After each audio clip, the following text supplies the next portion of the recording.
मिस्र में सैकड़ों सालों से इसराइलियों की संख्या बढ़ती जा रही थी।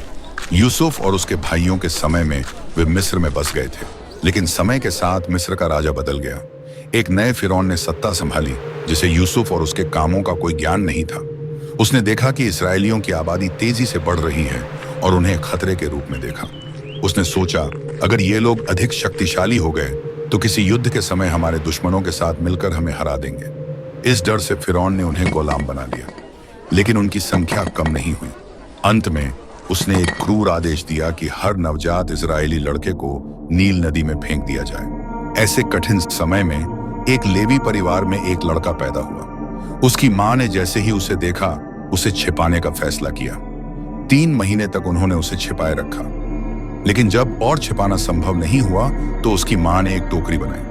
उसे गारे और डामर से सील करके जलरोधी बनाया और उसमें अपने बच्चे को रखकर नील नदी के किनारे झाड़ियों में छोड़ दिया। बच्चे की बड़ी बहन मिरियम दूर से देखती रही। उसी समय फिरौन की बेटी नदी में स्नान करने आई। उसने उस टोकरी को देखा और जब उसे खोला तो बच्चा रोने लगा। उसका दिल पिघल गया। यह इब्रानियों का बच्चा है, उसने कहा। मिरियम पास आई और कहा, क्या मैं आपके लिए एक इस्राएली महिला को बुलाऊं जो इसे दूध पिला सके? फिरौन की बेटी ने सहमति दी। मिरियम ने अपनी मां को बुलाया। मूसा की मां ने उसे पाला। जब बच्चा बड़ा हुआ तो उसे फिरौन की बेटी के पास ले जाया गया, जिसने उसका नाम मूसा रखा, जिसका अर्थ है पानी से निकाला गया। मूसा ने फिरौन के महल में परवरिश पाई, लेकिन उसका दिल हमेशा अपने लोगों के लिए धड़कता था। एक दिन उसने देखा कि एक मिस्री एक इब्रानी को पीट रहा है। मूसा ने उस मिस्री को मार डाला और उसे रेत में छिपा दिया। अगले दिन उसने 2 इब्रानियों को झगड़ते देखा। जब उसने उन्हें शांति बनाने के लिए कहा तो उन्होंने ताना मारा, क्या तुम हमें भी मार डालोगे जैसे उस मिस्री को मारा? मूसा को डर लगने लगा कि उसकी हरकत का पता चल गया है। फिरौन को जब यह बात पता चली तो वह मूसा को मारने की योजना बनाने लगा। मूसा डरकर मिद्यान देश भाग गया। वहां उसने यित्रो नामक पुजारी की बेटियों को कुएं पर परेशान होते देखा और उनकी मदद की। इसके बदले में यित्रो ने मूसा को अपने घर में जगह दी और बाद में अपनी बेटी सिप्पोरा का विवाह उससे कर दिया। मिद्यान में एक दिन मूसा भेड़ों को चराते हुए होरेब पर्वत पर पहुंचा। वहां उसने एक अद्भुत दृश्य देखा। एक झाड़ी जल रही थी, लेकिन भस्म नहीं हो रही थी। वह देखने के लिए पास गया। तभी परमेश्वर ने उसे पुकारा, मूसा, मूसा। परमेश्वर ने कहा, पास मत आओ, अपने पैरों से जूते उतारो, क्योंकि यह स्थान पवित्र भूमि है। मैंने अपने लोगों का दुख देखा है। मैं चाहता हूं कि तुम मिस्र जाओ और फिरौन से कहो कि मेरे लोगों को आजाद करे। मूसा डर गया। उसने कहा, मैं कौन हूं जो यह काम कर सकूं? लेकिन परमेश्वर ने उसे आश्वासन दिया, मैं तुम्हारे साथ हूं। मूसा और उसका भाई हारून मिस्र लौटे और फिरौन से कहा, परमेश्वर कहता है, मेरे लोगों को जाने दो। लेकिन फिरौन ने उनकी बात नहीं मानी। परमेश्वर ने मिस्र पर 10 विपत्तियां भेजी। पहली, नील नदी का पानी खून में बदल गया। दूसरी, मेंढकों की भरमार हो गई। तीसरी, जूं ने पूरे देश को घेर लिया। चौथी, मक्खियों का प्रकोप हुआ। 5वीं, मिस्र के पशु मर गए। 6वीं, फोड़े फूंसी उठने लगी। 7वीं, ओलों की भारी बारिश हुई। 8वीं, टिड्डियों ने फसलें बर्बाद कर दी। 9वीं, 3 दिनों तक घना अंधकार छाया रहा। जब परमेश्वर ने मिस्र के फिरौन को 10वीं विपत्ति भेजने का फैसला किया तो उन्होंने मूसा से कहा कि इस्राएलियों से कहो, एक निर्दोष मेमने का खून लेकर अपने घर के दरवाजे के चौखट पर लगाओ। जब मृत्यु का दूत मिस्र में घूमेगा तो वह इस निशान को देखकर तुम्हारे घरों को छोड़ देगा। इस्राएलियों ने परमेश्वर की आज्ञा का पालन किया। उन्होंने मेमने का खून अपने दरवाजे पर लगाया। दूत मिस्र में घूमा तो उसने इस चिन्ह को देखा और इस्राएलियों के घरों को छोड़ दिया। इस तरह इस्राएली बच्चों की जान बच गई, जबकि मिस्र के सभी प्रथम जात मर गए, जिसमें फिरौन का इकलौता पुत्र भी शामिल था। इस्राएलियों ने विश्वास रखा और परमेश्वर की आज्ञा का पालन किया, जिसके कारण वे इस भयानक विपत्ति से बच गए।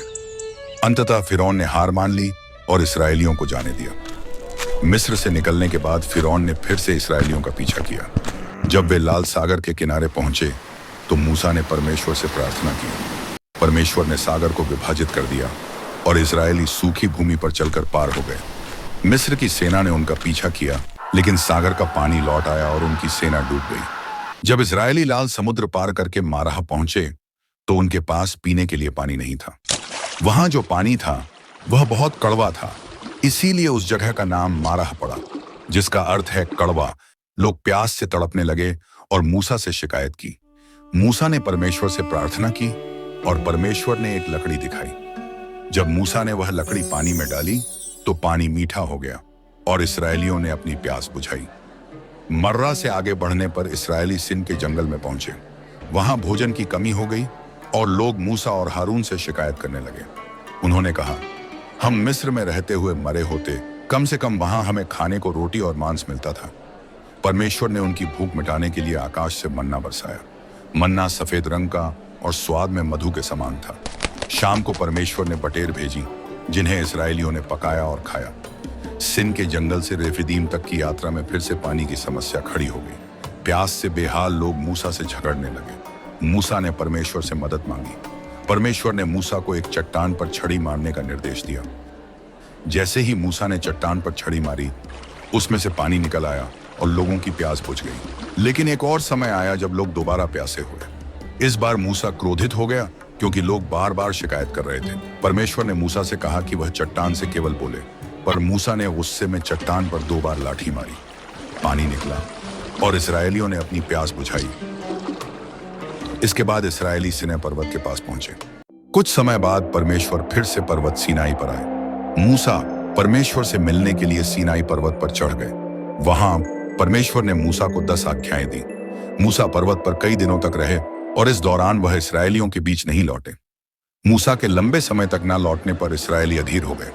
वे परमेश्वर की आज्ञाओं से भटक गए और हारून से कहा, हमारे लिए ऐसा कुछ बनाओ जिसकी हम पूजा कर सकें। उनकी जिद पर हारून ने उनका सोना इकट्ठा करके एक बछड़ा बनाया। इसराइलियों ने उस सोने के बछड़े की पूजा शुरू कर दी, जैसे वह उनका परमेश्वर हो। जब मूसा पर्वत से नीचे उतरे और यह देखा तो उनका हृदय दुख और क्रोध से भर गया। उन्होंने पत्थर की तख्तियों को जमीन पर फेंक दिया और वे टूट गईं। उन्होंने तुरंत उस बछड़े को लिया, उसे आग में जलाकर नष्ट कर दिया। मूसा का हृदय टूट चुका था कि जिस परमेश्वर ने उन्हें मिस्र से छुटकारा दिलाया, उसी के विरुद्ध उनके लोग विद्रोह कर चुके हैं। इसके बाद मूसा ने परमेश्वर के सामने गिरकर उनके पापों के लिए क्षमा मांगी। उन्होंने गिड़गिड़ाते हुए कहा, हे परमेश्वर, यदि आप इन्हें क्षमा नहीं करेंगे तो कृपया मेरा नाम भी अपने जीवन के पुस्तक से मिटा दीजिए। परमेश्वर ने मूसा की प्रार्थना सुनी और उन्हें फिर से पर्वत सीनाई पर बुलाया। उन्होंने मूसा से कहा कि वे नई पत्थर की तख्तियां लेकर आएं। फिर अपनी करुणा और प्रेम में परमेश्वर ने उन तख्तियों पर दोबारा 10 आज्ञाएं लिखी और परमेश्वर ने मूसा को निर्देश दिया कि वह एक पवित्र तंबू बनाए, जहां उसकी उपस्थिति इसराइलियों के बीच रहे। तंबू को पवित्र रूप से सजाया गया और परमेश्वर की महिमा वहां दिखाई देने लगी। कुछ समय बाद जब इजरायली कनान की सीमा पर पहुंचे तो मूसा ने 12 लोगों को देश की जासूसी के लिए भेजा। वे वापस लौटे और बताया कि वह देश दूध और शहद से भरपूर है, लेकिन वहां के लोग शक्तिशाली और शहर मजबूत हैं। 10 जासूसों ने डर फैलाया, लेकिन केवल यहोशू और कालेब ने विश्वास दिखाया। लोगों के विश्वासघात के कारण परमेश्वर ने उन्हें 40 वर्षों तक जंगल में भटकने का दंड दिया। जब वे कनान देश के प्रवेश द्वार पर पहुंचे तो मूसा ने अपने उत्तराधिकारी यहोशू को हिम्मत और विश्वास का संदेश दिया। डरो मत, परमेश्वर स्वयं तुम्हारे साथ चलेगा और तुम्हें विजय दिलाएगा। परमेश्वर ने मूसा को पर्वत नब्बो पर बुलाया और वहां से कनान देश दिखाया, लेकिन आज्ञा उल्लंघन के कारण उसे उसमें प्रवेश की अनुमति नहीं दी। उसने चट्टान से बातें करने के बजाय गुस्से में लाठी मारी थी, जिससे परमेश्वर की महिमा पूरी तरह प्रकट नहीं हुई। 120 वर्ष की आयु में मूसा ने अपनी आत्मा परमेश्वर को सौंप दी और परमेश्वर ने स्वयं उसे मोआब में दफनाया। इसराइलियों ने 30 दिन शोक मनाया और यहोशू ने नेतृत्व संभालकर परमेश्वर की योजना को आगे बढ़ाया। मूसा का जीवन समाप्त हुआ, लेकिन उसकी शिक्षा और आज्ञाओं का पालन करने की विरासत जीवित रही।